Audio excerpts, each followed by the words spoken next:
Hi everybody. Update on advocacy. My family member was discharged yesterday from the hospital. He's been under the care of a clinic referred to him by his primary within the group, a group that's within the insurance umbrella. And my loved one has been being medicated by this clinic with prescriptions for a month. And my loved one's labs prior to this has always been almost all perfect. CBCs, the cholesterol levels, the CBCs, everything good. So on Sunday, this last Sunday, after being on the medications for 3.5 weeks,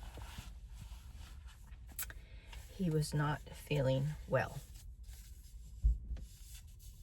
I had offered to him over the last couple of weeks, do you need to go to the emergency room? Do you think that would help?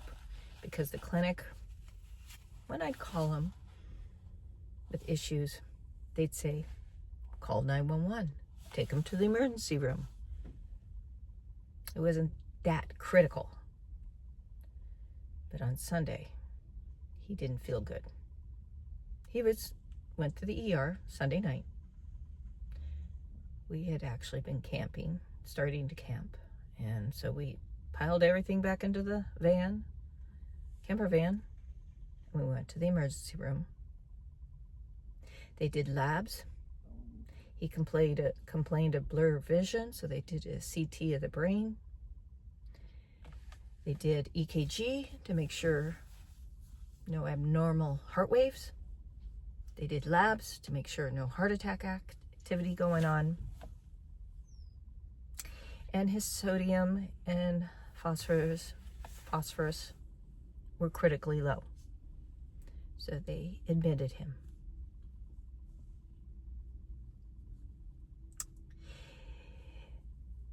The first full day he was there was a specialty consult by the doctor hospitalist. And she spoke with me and him and recommended to change the medications that this clinic had him on to reduce the number of types of pills called polypharmacy, to make easier for the patient and possibly less renotoxic. He also had a renal consult because of the low sodium and phosphorus.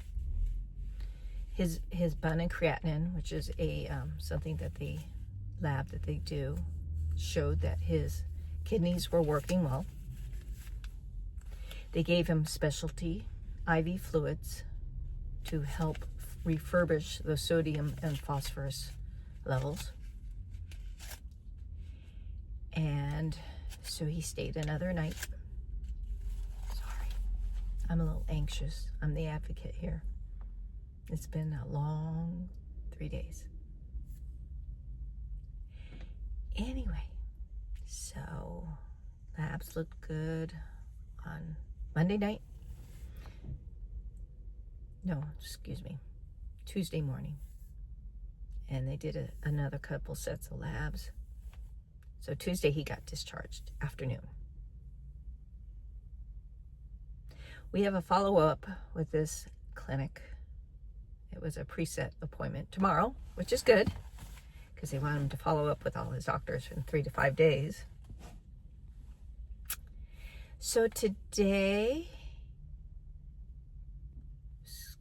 backtrack. Yesterday, when I was talking to the nurse at the hospital, I said, will any of these doctors call his primary and the specialty clinic that he goes to? Oh no, they don't do that. How is there a continuity of care, I asked.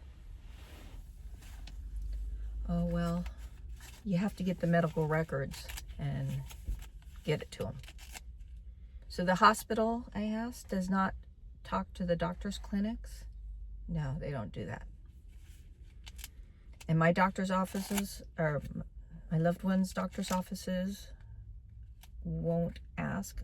Well, he said, you have to contact them. So today I contacted the clinic. Oh yeah, we'll email an authorization for release of information. Now you must remember I'm a little older, and my loved one's even older. And yes, I've worked on computers, but it was a self-contained integrated system. I could do emails. All I had to do at work was look up somebody's name and it gave me their email. It was a self-contained system. It wasn't the mighty wide web. Never had to attach PDFs. And yeah. So I called the clinic and said, I need help filling out this.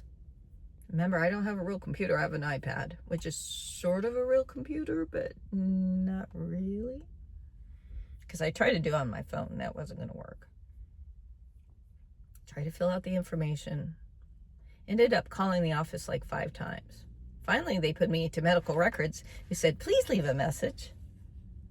I don't know if you've ever dealt with leaving messages with doctor's offices, because I've multiple times for me, about my loved one. Sometimes they don't call you back for 2 weeks, if you're lucky. Or they don't call you back at all.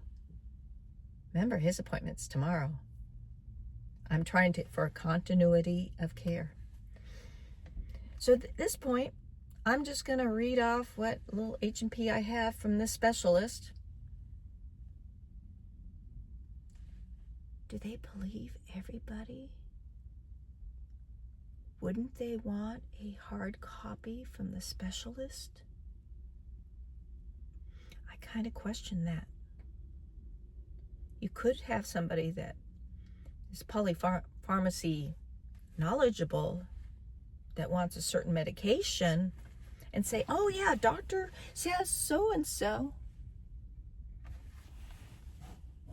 The system's broken. The patient and the patient advocate are the ones communicating from the different entities. Clinic, hospital. And hospital has hospitalists and specialists. And then there's advocate, family members. There's no connection. I'm the connection. I even tried to call the insurance advocate, consult, and it's basically up to me, because my loved one isn't strong enough to do all this. I'm computer illiterate.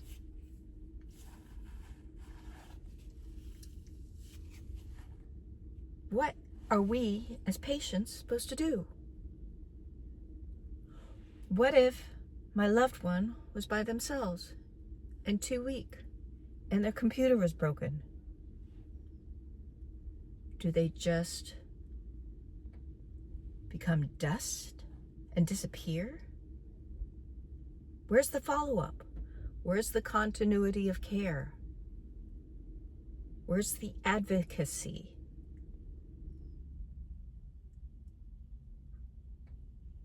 Just a little rant. I'm frustrated.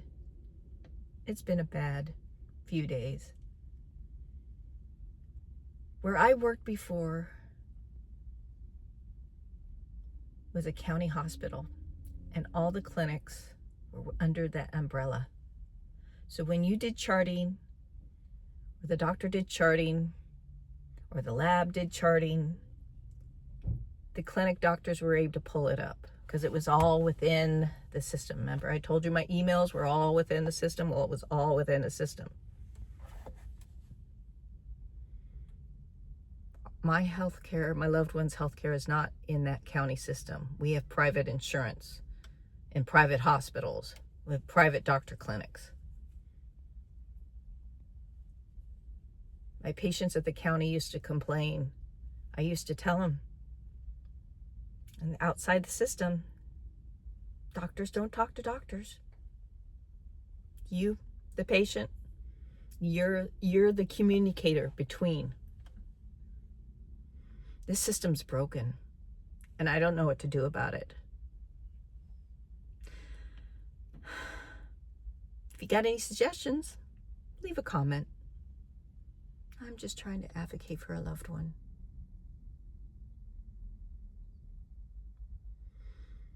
Yeah. I'll get you an update after my loved one's appointment tomorrow, where I read off the simple discharge instructions from the hospital and the consult notes. I don't know. If I was a doctor, I wouldn't just believe a family member, especially a nurse. Maybe I'm trying to add a few things to my loved one's list. I'm not going to. If I was devious, yeah. But how can a doctor in a clinic believe what they're saying without the hard proof of that doctor's documentation? Just food for thought. Bye, guys. Have a good day. Thanks for listening.